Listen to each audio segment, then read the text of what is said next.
后个月清明爱备忘，这烧金点火就要特别注意。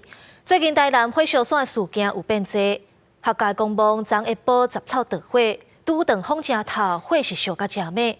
警方调查发现是一个查甫人讲要备忘放火烧草，落尾依照公共危险罪嫌，甲伊移送法办。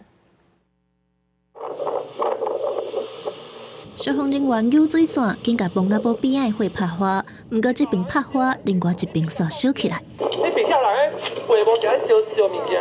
这时阵，警方嘛伫附近探查，发现这个姓郭的查甫人讲来家己厝内的墓仔堡备忘，不过放火烧野草已经明显违法。姓郭的查甫人嘛，互警方抓起来，依照公共危险罪嫌上班。研判该起火警案为人为纵火可能性极高。警方调查后锁定犯嫌，身份为郭姓男子。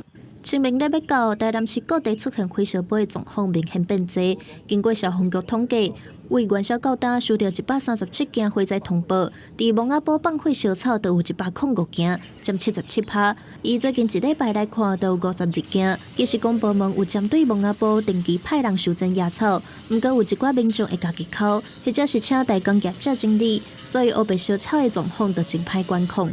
木种上面这一些杂草。把它怎么去把它做一个清洁整理，然后有没有带走？说真的是他们失经济的行为。我们本身的情况之下，也只能够尽可能去来做一个适时的宣导。